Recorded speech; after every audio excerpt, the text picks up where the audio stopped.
لله والصلاة والسلام على أشرف خلق الله محمد بن عبد الله. اللهم صل وسلم وبارك على سيدنا محمد أشرف خلق الله.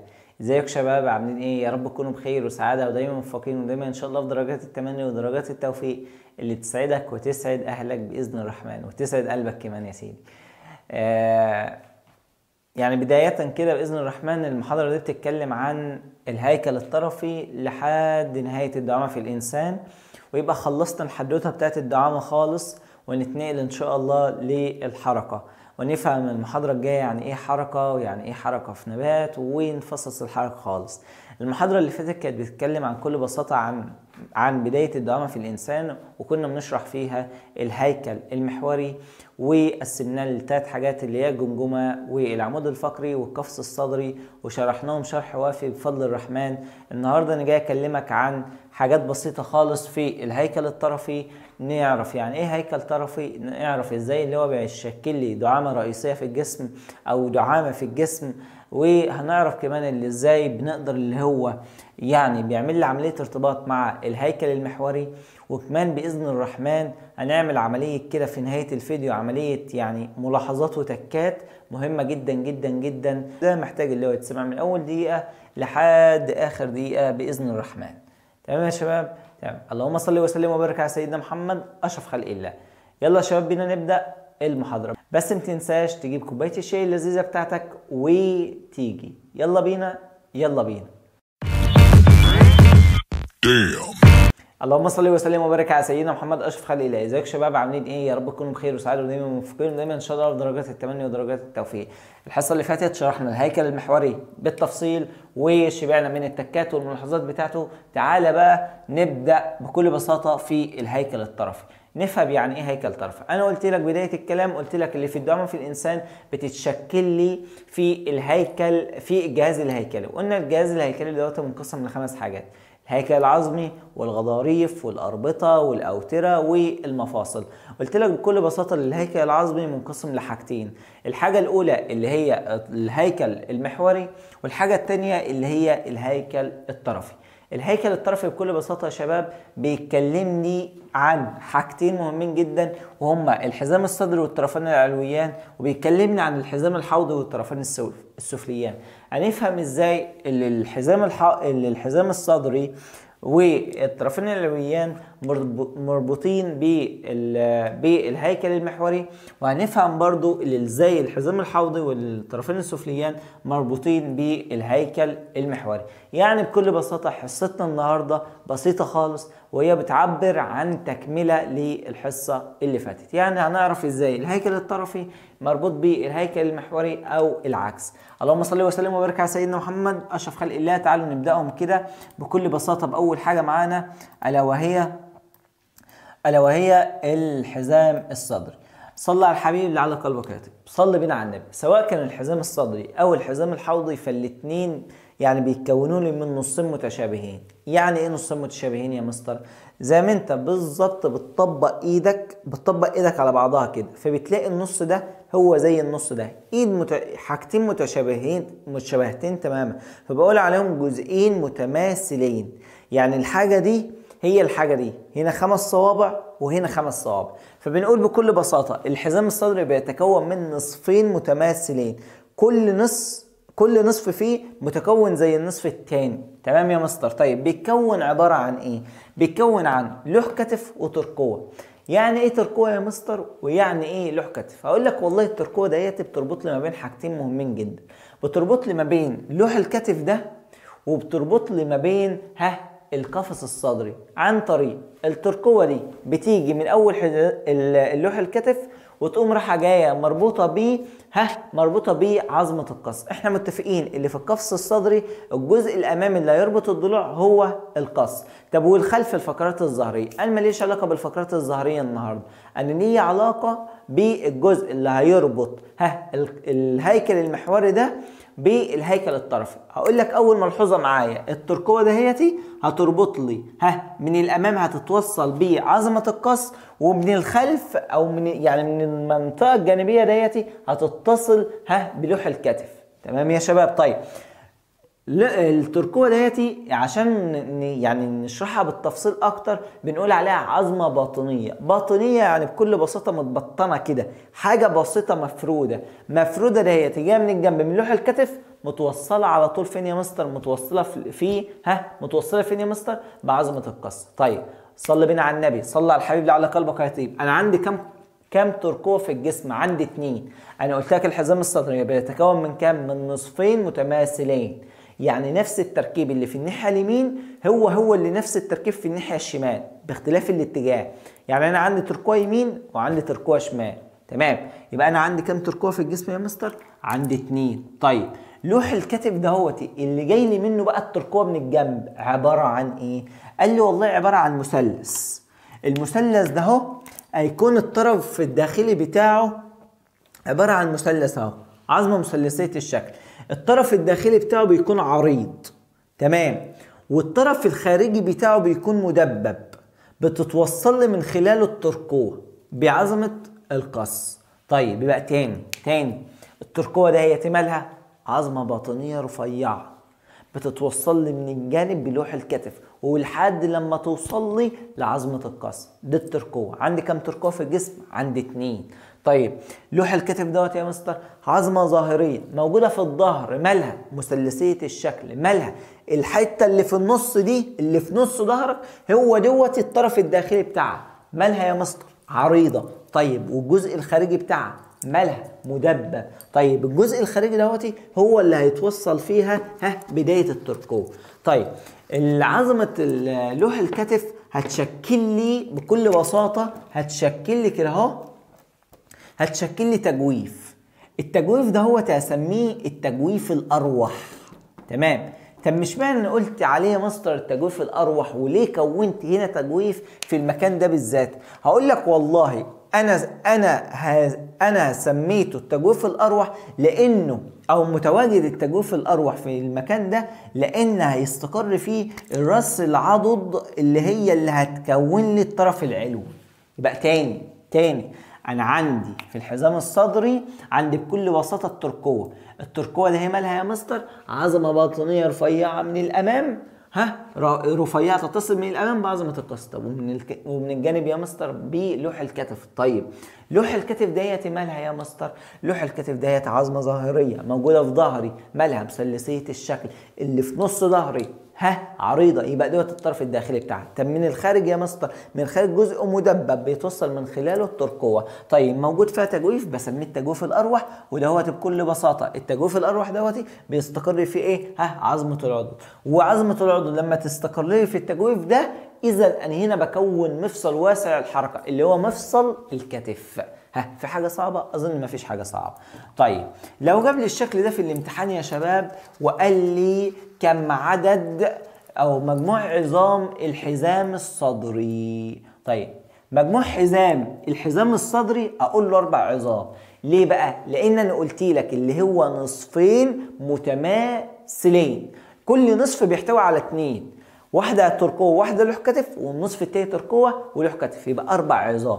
طيب لو جاب لي الشكل ده يا شباب وقال لي كم عظمة في الجسم، ابدا اللي انا اعد كل عظمة في الجسم، كل عظمة في الصورة اعدها. يعني عندي قص ادي 1، وعندي تركوة ادي 2، وعندي لوح كتف ادي 3، وعندي العضد ادي 4، وعد الضلوع اللي موجوده على الصوره عدها. جاب لي اي صوره يا شباب، ملحوظه مهمه جدا، جاب لي اي صوره في الامتحان وطلب مني عدد العظم، عد كل العظام اللي موجوده في الصوره. تمام، يبقى احنا كده عرفنا ان الحزام الصدري بيتكون من نصفين متماثلين، كل نصف في الجسم زي الثاني. انا عندي في جنب اليمين تركوة ولوح كتف، وعندي في جنب الشمال الجنب ده عندي فيه تركوة ولوح كتف. تمام، الاثنين بنفس الاتصال والاثنين بيشكلوا لي تجويف اروح، هنا تجويف اروح وهنا تجويف اروح، وهنا بيستقر في الراس بتاعته اللي هي بتاعت العضد، وهنا بيستقر في راس العضد. اظن ما فيش حاجه صعبه. تمام يا شباب. طيب بعد كده قال لي والله انا عاوز اعرف يعني ايه بقى طرفان علويان. يعني انا عاوز ادرس يا مستر كل طرف علوي بيتكون من ايه. صلي بينا على النبي، صلي على الرسول وصلي على الحبيب قلبك يطيب. الطرف العلوي اليمين هو نفس تركيب الطرف الايسر، بس باختلاف الاتجاهات فقط لا غير. وديت اللي ان شاء الله للحصه الجايه هيكون في يعني في فيديو كامل هينزل لك ازاي تحدد الاطراف. تمام. طيب انا عندي بكل بساطه يا شباب، الطرف العلوي بيتكون من عظمه العضد. تمام. وديت اللي الراس بتاعها يستقر فيه التجويف اللي انا سميته التجويف الاروح، اللي شكله لي الحزام الصدري في لوح الكتف في الطرف الخارجي بتاعه. وبعد كده بعد العضد هلاقي عندي بقى عظمتين، عظمه يا مستر ثابته وعظمه متحركه. يعني ايه ثابته ويعني ايه متحركه؟ هقول لك العظمتين دومتي قبل ما اعرفك يعني ايه ثابته ويعني ايه متحركه. هقول لك انا بطلق على المكان دوت كلمه الساعد. طيب كلمه الساعد ديت يا مستر بتحتوي على حاجتين، بتحتوي على الزند الثابته، وبتحتوي على القعبره المتحركه نصف دائريه حول الزند. انت قلت ايه يا مستر؟ القعبرة المتحركة نصف دائرية حول الزند الثابتة؟ يعني الزند ثابتة في مكانها بالنسبة لتحرك القعبرة. امال ما ثابتة بالنسبة للجسم لانها بتتحرك. امال لما اجي الف دراعي انا بلف القعبرة حركة نصف دائرية حول الزند الثابتة. تمام. وعندي في نهاية الطرف العلوي عندي الايد بقى. الايد دي منقسمة ل3 حاجات، عندي رسخ اليد، وعندي راحة اليد، وعندي السلميات اللي هي صوابعي. تاني يا مستر الطرف العلوي بيتكون من ايه؟ قلت لك بيتكون من عظمة طويلة اللي هي العضد. الرأس بتاعتها مستقرية فين يا مستر؟ مستقرية في التجويف اللي كونهولي لوح الكتف في الطرف الخارجي بتاعه. طيب سميت التجويف دوت ايه؟ سميته التجويف الاروح. طيب المكان ده هو يا مستر اسمه ايه؟ قال لي والله اسمه الساعد. المكان بقى اللي بعد العضد دوت اسمه الساعد اللي فيه عظمتين. طيب العظمتين ده همت يا مستر اسمهم ايه؟ هقول لك الزند والقعبره. القعبره يا مستر موجهه للابهام. الوضع التشريحي بتاعي يا شباب، الوضع التشريحي بتاع جسم الانسان، انا بدي ايدي كده وشها ليك يعني نقف ادي الايد كده للحيطه اللي قصادك، هتلاقي ان القعبره ماشيه مع صابع الابهام. هتلاقي ان القعبره دهيت هي الخارجيه، هي اللي ناحيه اللي بره، امال الزند هي اللي مواجهه لجسمك ناحيه الداخل.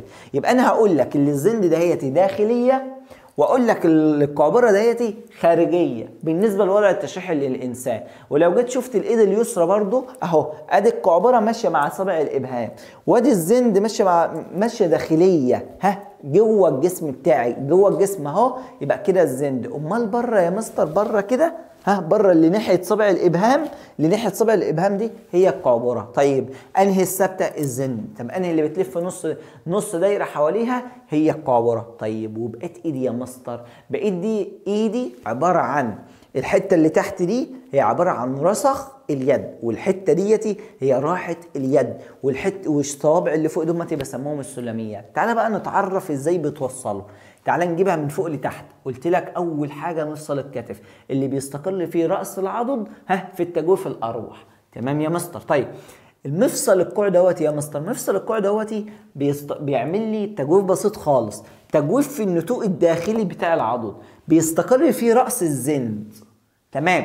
بس خلي بالك ان مفصل الكوع هنا بيتكون من 3 عظام اللي هم ايه؟ اللي هم العضد والزند والقعبره. تمام. وبعد كده يا شباب القعبره بقى بتيجي بتتوصل برسخ اليد، والزند بتقول لي لا انا رافضه، انا اتوصلت بواحده فوق، انا مش هتوصل بواحده تحت. هتقوم راحه مش هتتوصل لي برسخ اليد، اللي هتتوصل لي انهي يا مستر؟ القعبره. تمام. يبقى تاني العضد بتستقر فين الرأس بتاعتها؟ في التجويف الأروح. تمام. العضد دي من تحت من الطرف السفلي بتاعها بتتوصل لي بإيه يا مستر؟ بتتوصل لي بالزند وبالقعبرة. الزند بتستقر في التجويف بتاع النتوء الداخلي بتاع العضد. تمام. طيب وبعد كده يا مستر القعبرة هتتوصل برسخ اليد، الزند مش هتتوصل برسخ اليد. طيب الزند والقعبرة بسميهم الساعد، الزند والقعبرة بسميهم الساعد. طب فأنهي الناحية الخارجية؟ القعبرة. طب أنهي الناحية الداخلية؟ الزند. طيب أنهي اللي هيتوصل برسخ اليد يا مستر؟ هي القعبرة. تمام. والزند مش هتتوصل برسخ اليد، هي هتتوصل بالعضد بس. طيب يبقى احنا كده اخدنا تجويفين، خدنا التجويف الأروح واخدنا التجويف بتاع النتوء الداخلي اللي يستقر فيه ايه؟ عظمه الزند. طيب تعالى بقى نخش على حته مهمه جدا، وهي التكوين بتاعه الايد. قال لي والله هي بتحتوي على رسخ اليد. رسخ اليد ديت يا شباب بتحتوي على 8 عظام. 8 عظام دول في صفين، 8 عظام في صفين اهمتي، طبعا متكسرين كده. 8 عظام محطوطين في صفين، تمام، بيتصل بالطرف السفلي بتاع القعبره وما بتوصلش بالزند اطلاقا. طيب بعد كده يا شباب عندي راحه اليد ودمتي 5 عظام منتظمين في الشكل بتاعتهم، رفيعه مستطيله، تمام، وبيتوصلوا لي بقى بالاصابع بتاعت اليد. الاصابع ديتي صبع الابهام بيحتوي على سلميتين 2 بس، وبعد كده الاربع صوابع دول بيحتووا لي على 3 سليمات. يبقى الاربع صوابع دول 3 سليمات، وصبع الابهام سلميتين، يبقى كل صوابع بتحتوي على 3 ما عدا صبع الابهام بيحتوي على 2 بس من السلميات، تمام. طيب يبقى اصابع اليد ديتي 5 اصابع بيحتوي كل واحد منهم على 3 رفيعه، ما عدا صابع الابهام بيتكون من سلميتين. تعالى بقى تاني ندرسها تاني. اول حاجه العضد الراس بتاعها كبيره، تستقر في تجويف اسمه الاروح اللي بيشكله لي الطرف الخارجي بتاع ايه؟ لوح الكتف. برافو. طيب العضد دي الطرف السفلي بتاعها هتعمل ايه؟ قال لي والله هيتعمل لي تجويف في النتوء الداخلي، هتستقر لي في ايه؟ هتستقر لي في راس الزند، تمام. يبقى هتكون لي مفصل هنا اسمه مفصل الكوع. مفصل الكوع دوت بيحتوي لي على 3 عظام، العضد والزند والقعبره. طيب بعد كده هتنزل بقى لليد. مين اللي هتتوصل باليد يا مستر؟ اللي هتتوصل باليد نوت القعبره وليس الزند. طيب القعبره نوت هتتوصل بمكان اسمه رسخ اليد. طيب ايدك ديتي منقسمه لايه؟ منقسمه ل3 اجزاء، رسخ اليد وراحه اليد والسلميات. السلميات دهيت يا مستر مالها بكل بساطه كل الاصابع ال5 اصابع كلهم فيهم 3 ما عدا الابهام فيهم 2، وراحه اليد فيهم 5 عظام رفيعه ومستطيله الشكل، وال8 عظام مترصيين بتوع رسخ اليد مترصيين فوق بعض في منتظمه الشكل. طيب يعني في الصفين. طيب بكل بساطه الزند ثابته بس القعبره بتلف حواليها حركه ايه يا مستر؟ حركه نصف دائريه. طبعا القعبره اصغر من الزند، بس الزند ما بتتوصلش برسخ اليد، تمام. طيب الزند ثابته بالنسبه للقعبره، يعني القعبره هي اللي هتلف حواليها، تمام يا شباب. طيب دلوقتي بكل بساطه فكره بتوضح لي او رسمه بتوضح لي ازاي اللي بلف في ايدي. انت لو جيت تشوف ادي الشكل العادي، بعد لما لفينا هتلاقي القعبره هي اللي لفت نصف دائريه حول ايه يا مستر؟ حول الزند الثابته. يعني لو انت جبت عصايتين وثبت واحده ولفيت الثانيه هتلفها حركه نصف دائريه بس. كده يا شباب خلصنا الطرف العلوي. الطرف العلوي بكل بساطه تانية يا مستر بيتكون من ايه؟ بيتكون بكل بساطه من العضد وعندي كمان الزند وعندي القعبره وعندي اليد. طيب تعالى يا شباب كده نحسب الطرف العلوي ده بيحتوي على كم عظمه. هقول لك والله بص، صلي بينا على النبي، اللهم صل وسلم وبارك على سيدنا محمد. عندي العضد ادي 1، عندي الزند والقعبره اللي هم بتوع الساعد ادي 2، يبقى كده 2 و1 يبقى كده 3 عظام. طيب 3 وعندي 8 رسخ يبقى ده 11 و5 16، وعندي بقى 14 سليمه في ايدي. انا قلت لك اللي بكل بساطه اللي الصوابع دهيتي كام سليمه يا مستر؟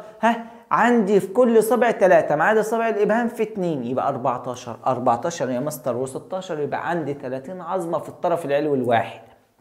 طيب يا مستر عندي هنا كام؟ عندي هنا 30 وعندي هنا 30، يبقى 30 و30 60، يبقى الطرفين العلويين بكام يا مستر؟ الطرفين العلويين ب60، الطرف الواحد ب30.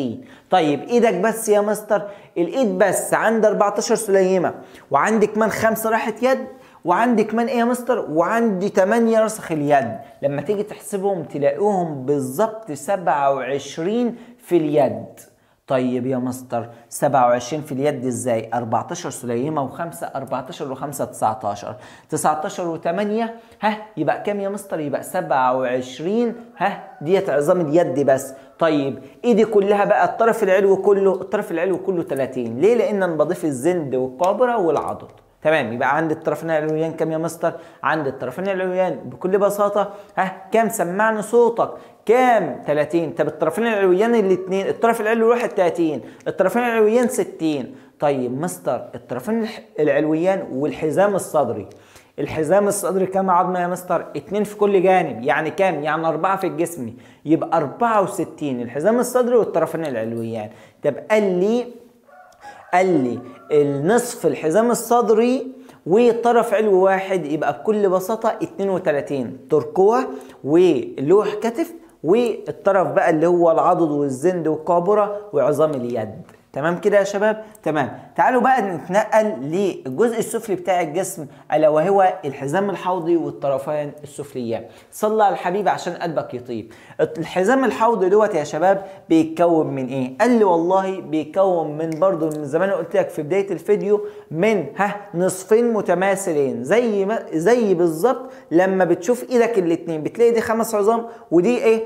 دي 5 صوابع ودي 5 صوابع، يبقى الاثنين متماثلين، الاثنين شبه بعض. يبقى بكل بساطة الحزام الحوضي نصفين متماثلين، يعني اللي هيكون في النصف ده هو اللي هيكون في النصف ده. طيب النصفين دول يا مستر مربوطين لي من قدام كده اهوت بكل بساطة بمنطقة بسميها الارتفاق العاني. طيب ومن الخلف بالفقرات العجزية، وديت اللي ان شاء الله هنشوف شكلها دلوقتي. طيب ان كل نصف فيها يا مستر بيتركب من حاجة.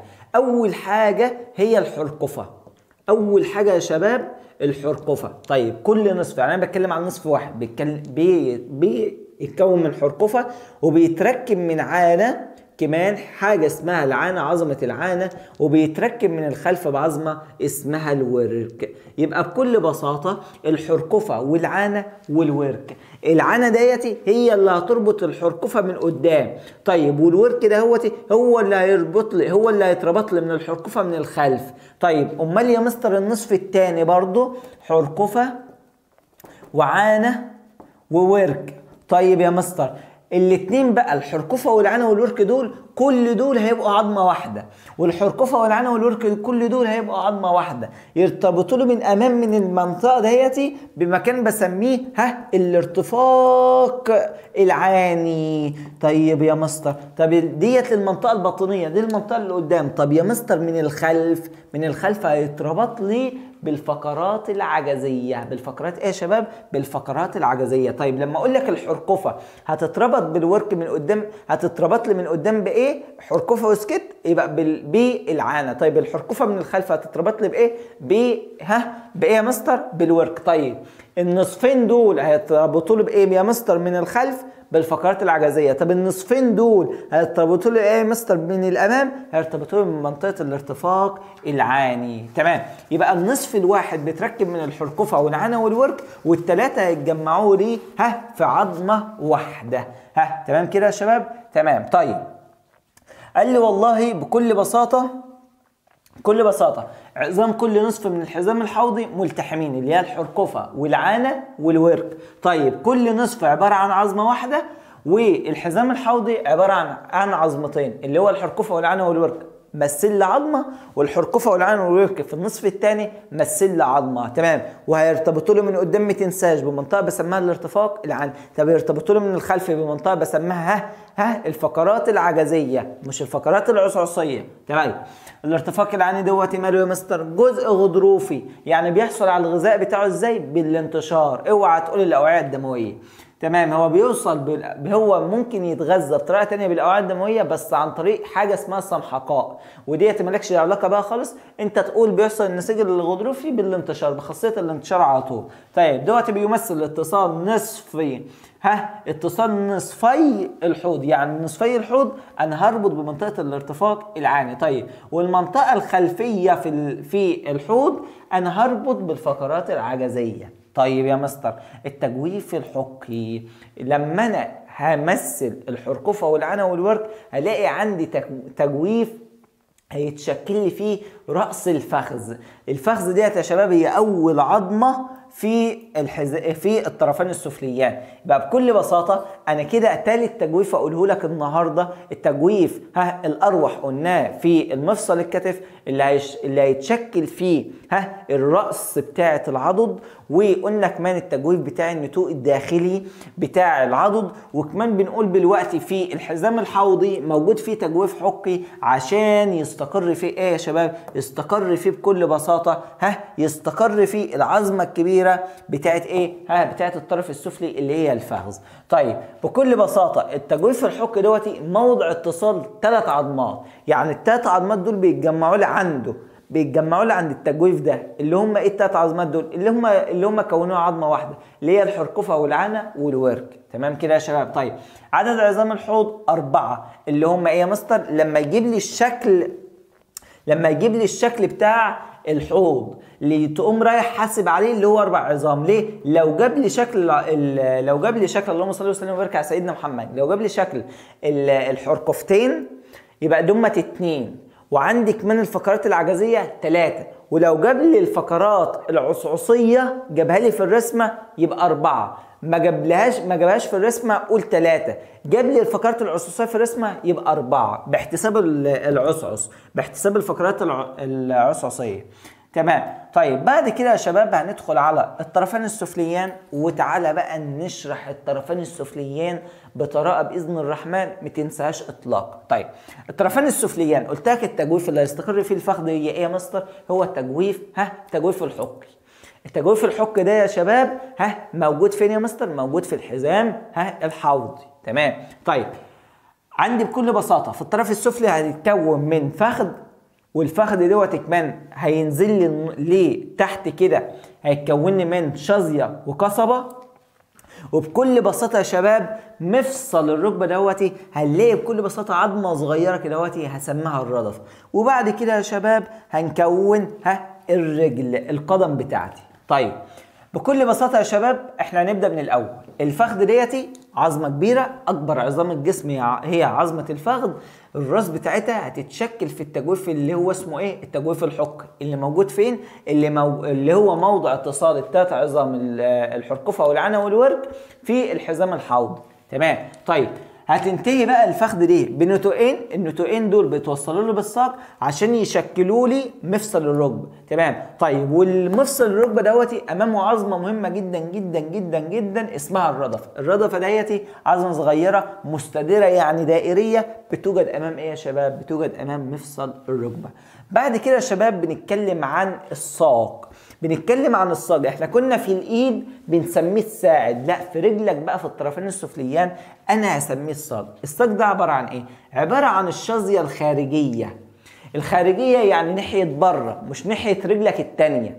اما عندك قصبه فهي القصبه الداخليه اللي هي مواجهه يعني قصبتين مواجهين قصاد بعض كده، هنا القصبه وهنا القصبه وهنا الشظيه وهنا الشظيه، فعشان كده قلت الشظيه خارجيه وقلت لك القصبه داخليه.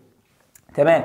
خلي بالك بقى من هنا من سؤال مهم جدا جدا جدا جدا جدا، ممكن يجي يقول لي العظام اللي بتشارك في مفصل الركبه هنا ممكن هنا يجي يلخبطك. العظام اللي بتشارك في مفصل الركبه في الحركه 3، اللي بتشارك في مفصل الركبه في الحركه 3، اللي هم ايه؟ اللي هو بكل بساطه الفخذ والقصبه والردفه. طيب دول 3. طيب انا بقى لو قال لي عدد عظام مفصل الركبه وسكت، ما بيقوليش بقى هنا حركه خالص، قول له 4 اللي هو من خلال بقى الشظيه والقصبه والفخذ وايه تاني يا مستر؟ والردفه. دوت لو جاب لي الشكل وعمل لي عليه علامات كده وقال لي كم عدد المفصل ده، وبس عطيلي شرط للشظيه وعطيلي شرط للقصبه وعطيلي شرط للردفه وعطيلي شرط للفخذ، تقول له 4. امال اللي بتشارك في الحركه 3، الفخذ وكمان القصبه والردفه. تمام. امال الشظيه ما بتشاركليش في حركه مفصل الركبه. تمام يا مستر. طيب بعد كده بقى هنتنقل على جزء بسيط خالص الا وهو القدم بتاعتك.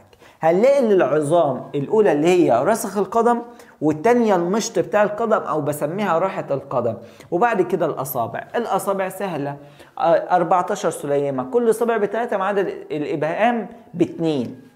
بعد كده هتلاقي راحة القدم او مشط القدم دوت 5 عظام رفيعة وطويل، كنت في الايد بقولها لك مستطيلة الشكل. طيب بعد كده يا شباب رسخ اليد بيحتوي على 7 عظام. كان في كل بساطة رسخ اليد بيحتوي اليد 8، امال رسخ القدم بيحتوي على 7.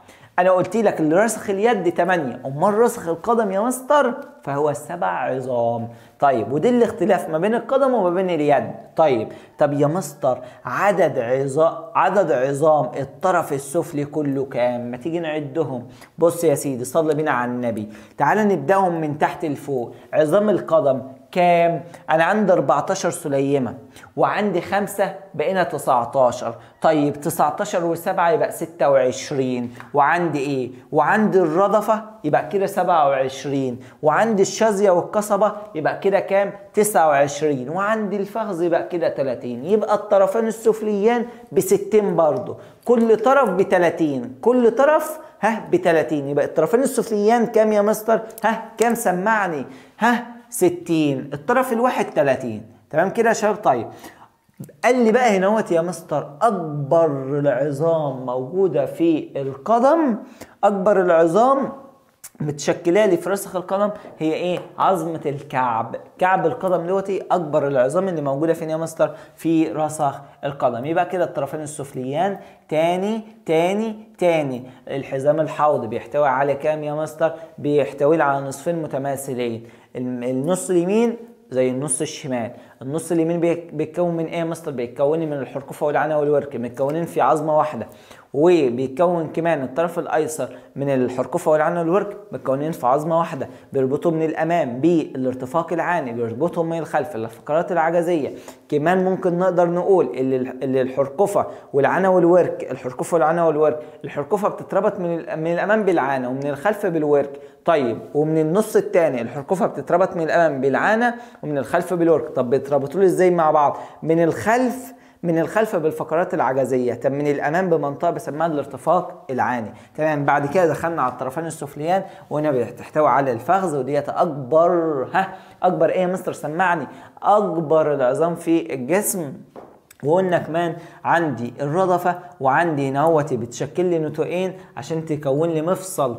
مفصل ايه؟ مفصل الركبه. بعد كده عندي الساق اللي هو بيحتوي على الشظيه الخارجيه والقصبه الداخليه. وبعد كده شرحنا القدم، وقلنا القدم نوتي فيها كام عظمه يا مستر؟ فيها 26. ال 26 دوت بيحتوي على ايه؟ بيحتوي على 7 رسخ القدم.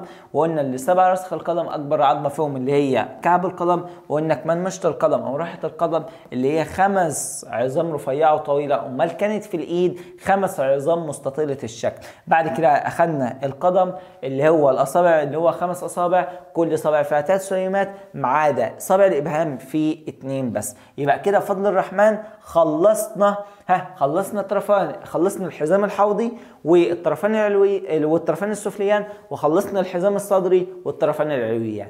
تعالى بقى نرجع لمرجوع اللي العظم دوتي هيتربط ببعض ازاي، وازاي هيعمل لي حركه، وهي ايه المواد اللي هتقدر اللي هي تربطه لي، وهي ايه برضو الحاجه اللي هتسهل لي من الحركه بتاعته. هقول لك والله اول حاجه انا هدرسها الماده اللي بكل بساطه اللي انا سميتها الغضاريف. الماده دي يا شباب اي عظم عاوز احطه جنب بعضه لازم احط له غضروف. الغضاريف دي بكل بساطه بتسهل لي من الحركه. طيب هي ايه الغضاريف دي يا مستر؟ اقول لك والله انت سمعت كلمه الغضاريف ديتي في سنه اولى ثانوي في نهايه الترم الاولاني. سمعتها لك في ايه بقى؟ سمعتها لك لما جيت اقول لك ان النسيج الضام بيحتوي بقى على ضم اصيل وضم هيكلي وضم وعائي. انا بقى مش محتاج بقى الليله دي كلها، انا محتاج بس النسيج الضم الهيكلي اللي كنا بنقسمه بكل بساطه للنسيج اللي موجود فيه الغضاريف اللي هو الضم الهيكلي. تمام. الضم الهيكلي دوت يا مستر هو النسيج اللي بيحتوي عليه الغضاريف، اللي هيسهل لي ايه؟ اللي هيسهل لي الحركه. يعني اجيب عظمه جنب عظمه احط فيها غضروف فهتسهل لي ايه يا شباب؟ فهتسهل لي الحركه. طيب التركيب بتاعها هتتكون من خلايا غضروفيه ما بتحتويش على اوعيه دمويه، بس بتحصل على الغذاء والاكسجين منين؟ بخاصيه الانتشار. طيب مكان وجود الغضاريف دي فين يا مستر؟ في معظم اجزاء الجسم، الاذن، ما بين العظام، الانف، الحنجره، الشعب الهوائيه بتاعت الرئتين، اتصال الضلوع بعظمه القص، واتصال الضلوع بالفقرات ما بينهم حاجات بسيطه من الغضاريف. الجزء البسيط خالص المدبب بالاسفل دوت اللي هو بتاع القص دوت بيحتوي على غضاريف دوت. برضو عند الاطراف بتاعه العظام ما بين الفقرات العظميه في غضاريف. ليه كل الغضاريف دي؟ عشان تسهل لي الحركه، عشان تحمي لي العظام من التآكل، عشان انا بعمل حركه باستمرار، فكتر الحركه باستمرار بينتج لي ايه يا شباب؟ بينتج لي ان انا بعمل احتكاك. فانا عشان احمي العظام ده من التآكل بحط له ماده الغضاريف زي ما انت شايف كده يا شباب.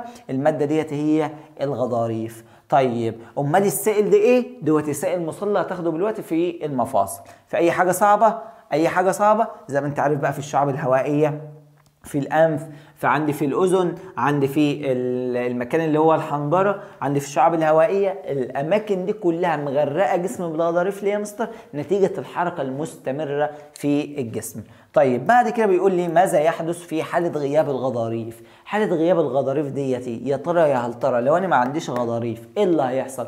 هقول له والله الاحتكاك المستمر اللي انا هعمله هيبوظ لي العظام خالص، فهينتج عنه هينتج عنه ايه يا مستر؟ هينتج عنه تآكل العظام، ما نقدرش ان احنا نعمل حركه. تمام. طيب بعد كده يا شباب، بعد كده عندي بكل بساطه المفاصل.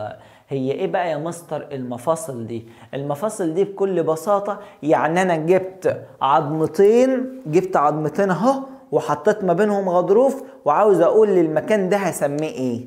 المكان ده بعد ما احط الاربطه عشان تحدد لي اتجاه المفصل انا هقول عليه مفصل. يبقى انا كل لما اجيب عظمتين واحطهم جنب بعض واحط شويه غضاريف انا اقول على المكان ده ايه يا شباب؟ هقول على المكان ده مفصل. طيب هل المفاصل ديتي اكتر من نوع في جسمنا؟ هقول لك هقول لك هم 3 انواع من المفاصل. طيب خلي بالك برضو انا عاوز افكرك بمعلومه، اللي كنا بنقول في الغضاريف نسيج ضم هيكلي. طيب ممكن نقول كمان اللي الغضاريف دهيتي بكل بساطه بتحتوي على ايه بقى يا مستر؟ بتحتوي على الياف بسميها الياف الكولاجين. الياف ايه يا شباب؟ الياف الكولاجين. طيب بكل بساطه يا شباب الغضاريف خلاص خلصناها من نسيج الضم، بتحتوي على نوع من انواع النسيج الضم، وكمان بتحتوي على ايه؟ بتحتوي على بروتين الكولاجين. طيب عندي نواه المفاصل يا مستر. المفاصل هتنقسمها ل3 انواع. مفاصل ليفيه، والمفاصل الليفيه ديت موجوده في الجمجمه. كانت الاول انسجه ليفيه تحولت مع العمر الى نسيج عظمي. يعني بكل بساطه ديت جمجمه حقيقيه. بكل بساطه العظام ده كان كل قطعه لوحده. الاسنان المستنيه بتاعتها ديت كانت ليفي. مع تقدم العمر خلاص بقى المخ اخذ الحجم الطبيعي بتاعه، حولناها الى نسيج عظمي متماسك. طيب المفاصل الغضروفيه وبكل بساطه ديت موجوده ما بين فقرات العمود الفقري، وطبعا المفاصل الليفيه ما بتسمحش بالحركه. اما المفاصل الغضروفيه يا مستر بتسمح بحركه قليله جدا جدا جدا اللي هي حركه العمود الفقري. المفاصل الزلاليه وديت اللي ان شاء الله فيها شرح كبير جدا جدا جدا، وديت اللي احنا هنقسمها لمحدوده الحركه وواسعه الحركه. تمام. تعالوا نبدا في المفاصل الليفيه. قلنا المفاصل الليفيه ديتي هتلتحم العظام فيها بواسطه الانسجه الليفيه. مع تقدم العمر والحركه وده هنحولها الى انسجه عظميه، هتتحول لعظام بقى، نعمل عمليه ربط. طيب معظمها لا يسمح بالحركه طبعا، زي العظام اللي موجوده فين يا مستر؟ اللي موجوده في الجمجمه. طيب بعد كده يا شباب، طيب خلاك فاكر اللي الجمجمه ديت فيها مفصليين زلاليين، اللي هي ايه يا مستر؟ اللي هي الفك السفلي هيتربط لي في الجمجمه بواسطه ايه يا مستر؟ بكل بساطه مفصليين زلاليين. طيب ودول المفصليين الزلاليين الوحيدين اللي هم في الجمجمه، اللي هو ارتباط الفك السفلي بالجمجمه. تمام. بعد كده المفاصل الغضروفيه. المفاصل الغضروفيه اللي موجوده ما بين فقرات العمود الفقري، هنا غضروف يبقى هنا فقره وهنا فقره، يبقى بكل بساطه ديت المفاصل الغضروفيه. بعضها بيسمح بحركه، بحركه مالها يا مستر؟ حركه قليله جدا جدا جدا.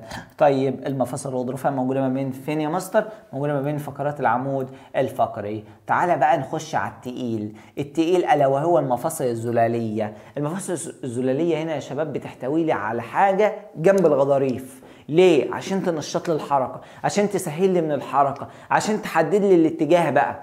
تقول لي هي محدوده ولا ايه ولا واسعه؟ محدوده وواسعه ديت اتحددت بناء على قوه الرابطه ما بينهم. طيب مفاصل مرنه بتتحمل الصدمات. علل تقوم راح قايل له بسبب وجود السائل المصلى والغضاريف. طيب السائل المصلى دوت بكل بساطه يا شباب عامل زي الماده السائله، عامل زي الشمع كده موجود في المفاصل. طيب المفاصل بتسمح بسهوله الحركه واقل احتكاك، وبتحتوي على سائل مصلى او زلالي بيسهل من انزلاق الغضاريف اللي بتكسو اطراف العظام عشان خاطر يسهل لي الحركه دي ويقلل لي من الاحتكاك بتاع العظام. طيب عندي مفاصل محدودة الحركة زي مفصل الكوع ومفصل الركبة. مفصل الكوع ومفصل الركبة بكل بساطة يا شباب فهم بيتحركوا لي في اتجاه واحد. انت لو ايدك ما تقدرش اللي انت تلف ايدك للاخر لان دوت مفصل محدود، خلاص انا اخري اللي انا هفرده. امال يا مستر مفصل الكتف ومفصل الفخذ لا ده دوت واسع الحركة، اقدر اللي انا اشكله في اكتر من اتجاه. طيب يبقى احنا قلنا اللي محدود الحركة الكوع والركبة، اما واسع الحركة زي الكتف وزي الفخذ. طيب بعد كده يا شباب عندنا رابع حاجة في الجهاز الهيكلي الا وهي الأربطة. طيب احنا اخذنا في الأربطة يا شباب اللي الرباط الرباط ايه يا شباب؟ هيربط لي ما بين عظمة وعظمة. الرباط تاني ايه يا شباب؟ هيربط لي ما بين عظمة وعظمة. طب يا مستر اللي هيربط لي ما بين عظمة وعضلة، عظمة وعضلة يبقى وتر، عظمة وعضلة يبقى وتر، طب عظمة وعظمة يبقى رباط. طيب الرباط دوتي بيحتوي من النسيج الضمي الليفي، بنثبت الأطراف بتاعته على العظمتين بتاعة المفصل. يعني أنا عندي عظمتين اهو، عندي بكل بساطة بثبت طرف هنا وطرف هنا، طرف في العظمة دي وطرف في العظمة دي. طيب الوظيفة بتاعته اللي هو بيربط لي العظام ببعضها عند المفاصل، بيحدد لي اتجاه الحركة في الاتجاهات المختلفة. تمام، زي مفصل محدود الحركة خلاص الرباط بتاعي مشدودة، انا حكمت اللي المفصل هنا يكون محدود. امال واسع الحركة انا حكمت الرباط هنا اللي هو يبقى واسع الحركة. طيب المميزات بتاعت الأربطة دي اللي هي متينة وقوية، وطبعا المرونة ديتي بتسمح لها بالطول اللي هي بتطول حاجة قليلة خالص. طيب عشان ما تتقطعش في حالات مثلا ايه في الحالات اللي هي زي مثلا تعرض المفصل ده مثلا ايه لضغط خارجي عليه او التواء، او مثلا بتجري وغصب عنك ضغطت عليه جامد، فبكل بساطه الاربطه ديت بتكون مرنه وقويه، وبتحتوي برضو على الياف الكولاجين او بروتين الكولاجين. طيب زي ايه يا مستر الاربطه دي؟ زي الرباط المفصلي الخلفي، زي الرباط المفصلي الامامي، زي الرباط الوسطي اللي بيربط لي ما بين القصبه والفخذ، والرباط الجانبي اللي هو بيربط لي ما بين القصبه وما بين الشظي. يبقى انا عندي ثلاث أربطة يا شباب بيربطوا لي الفخذة بالقصبة، اللي هو الرباط الوسطي والرباط الخلفي والرباط الصليبي الأمامي. ما تقلقش أنا هخليك تعرف تحدد الاتجاه الأمامي من الاتجاه الخلفي. بص أنا ما هخليك تعرف إيدك اليمين من إيدك الشمال على الرسم إن شاء الله، دي في حصة الوحيدة كده بإذن الرحمن. طيب أنا عندي بكل بساطة الرباط بقى اللي هيربط الفخذ بالشظية، الفخذ بالشظية اللي هو الرباط الجانبي. امال عندي كم رباط بيربط الفخذ بالقصبة؟ عندي 3، رباط وسطي، رباط صليبي خلفي، رباط صليبي امامي.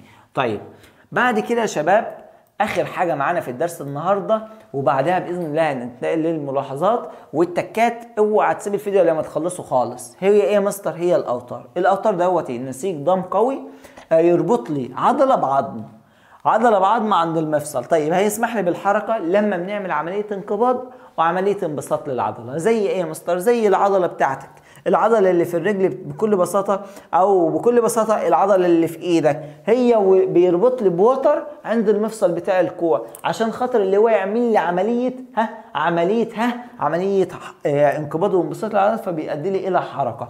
طيب بكل بساطه يا شباب، او زي مثلا وتر اخيل اللي موجود ما بين العضله بتاعت رجلك، بتاعت الرجل ببطن الساق ديتي، وموجود برضو مربوط لي ما بين العظام بتاعت العظام اللي هي بتاعت الكعب، عظمة الكعب والبطن بتاع الساق، عضلة بطن الساق دوت مربوط لي برباط. الرباط دوت بكل بساطة بيسهل لي من الحركة، وبيشدي لي المكان ده عشان يكون متن وقوي. طيب والعضله التوأميه او بسميها عضله بطن الساق ديت بكل بساطه بتساعد لي في حركه الكعب، وبكل بساطه بتخليه لي مشدود، ما بتخليهوش سايب، لان لو ما فيش وتر في المكان ده رجلك هتكون سايبه، ما انتش قادر تمشي عليها. تمام كده؟ طيب انا بكل بساطه لو انا بذلت مجهود عنيف عليه هيعمل لي عمليه تمزق. طيب التمزق دوتي ممكن نلجأ لايه؟ ممكن نلجأ مثلا او ممكن تحس ان انت ما انتش قادر تمشي، ممكن تحس ان في الام حاده، ممكن تحس ان في عندك تقل في الحركه دوت. لما انت بتبذل مجهود عنيف، او لما بيتقلص العضله التوأميه بتمنع منها فكره الانبساط، بتقعد تنقبض، او لما تنعدم المرونه خالص، ما عادش فيه مرونه في العضله التوأميه او عضله بطن الساق.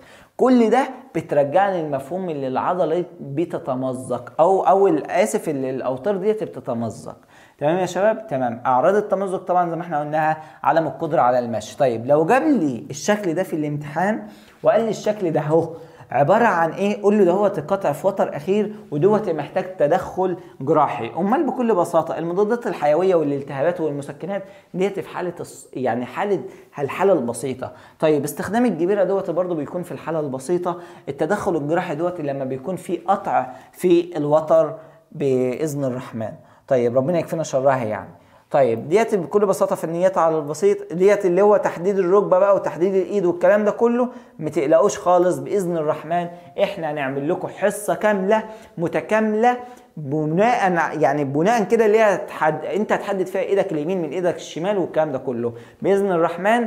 هات كوبايه شايك وتعالى عشان نشرح اهم التكات واهم الملاحظات في الهيكل الطرفي. صلى على الحبيب لعل قلبك يطيب. قوم هات كوبايه الشاي وتعالى بسرعه.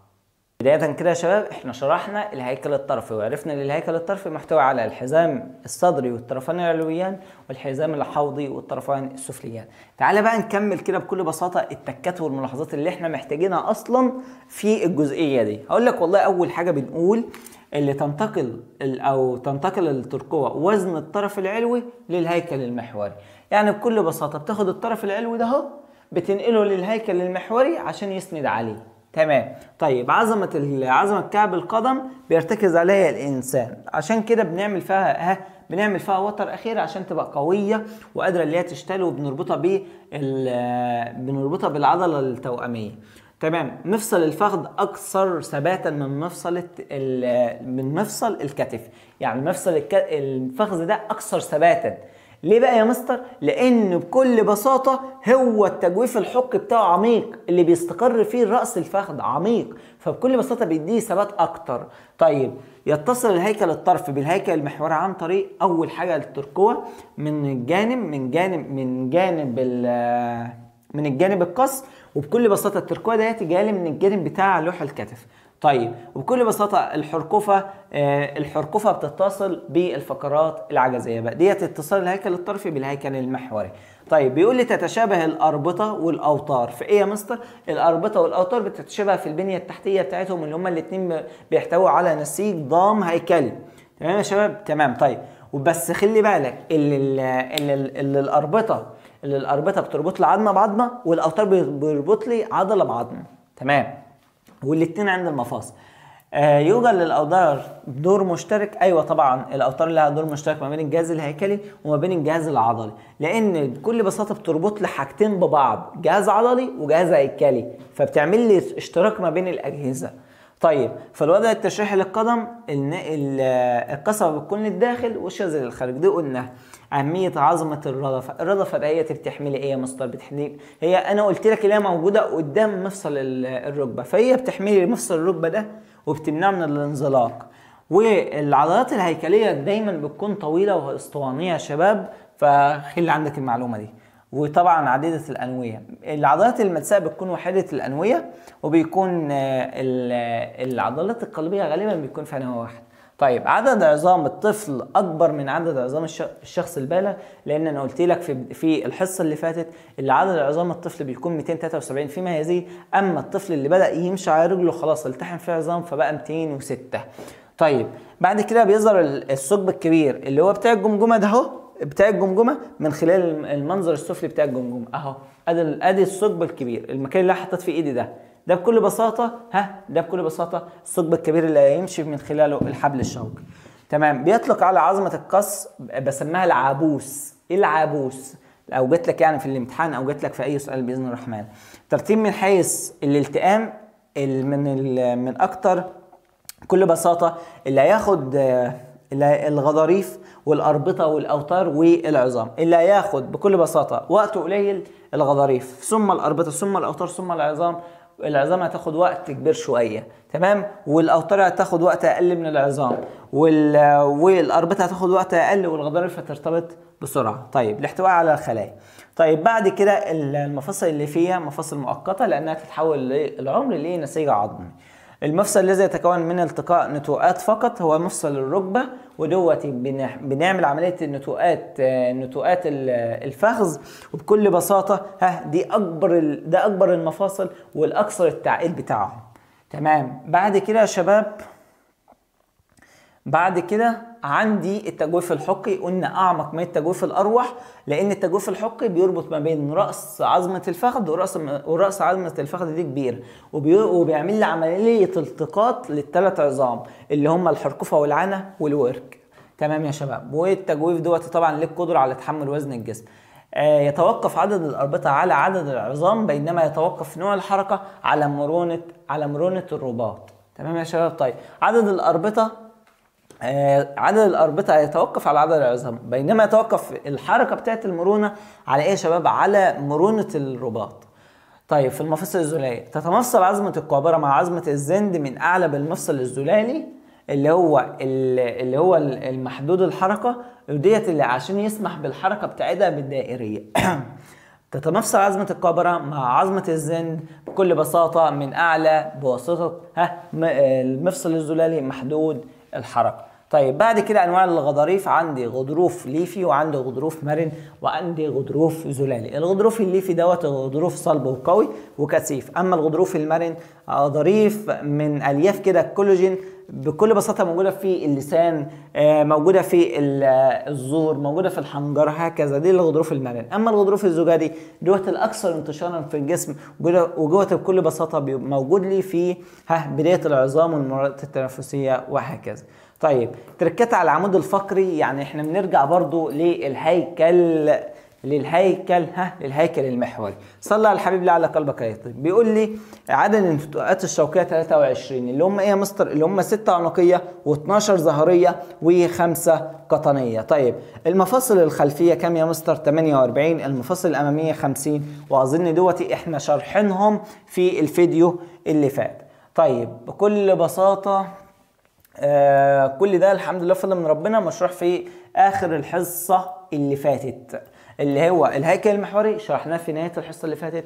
الهيكل الطرفي الحمد لله فضل من ربنا خلصناه النهارده، وفضل من الرحمن الحصه الجايه هتكون حصه من ضرب نار باذن الرحمن، لان هتكون فيها باذن الرحمن كده ازاي تحدد الايد اليمين من الايد الشمال، ازاي تحدد الرجل، ازاي تحدد المفصل، ازاي تحدد القابره بتاعت ايدك اليمين ولا ايدك الشمال. هتكون باذن الله ملمه بالاتجاهات كلها. صلى على الحبيب لعل قلبك يطيب، وما تنساش بقى تدعي لي وربنا يوفقك وربنا يعينك، وما تنساش لموعدنا جمعه وثلاث على قناتي على اليوتيوب. واشوفك دايما بتوفيق وسعاده، ودايما تكون في درجات التمني اللي تسعدك وتسعد اهلك. والسلام عليكم ورحمه الله وبركاته.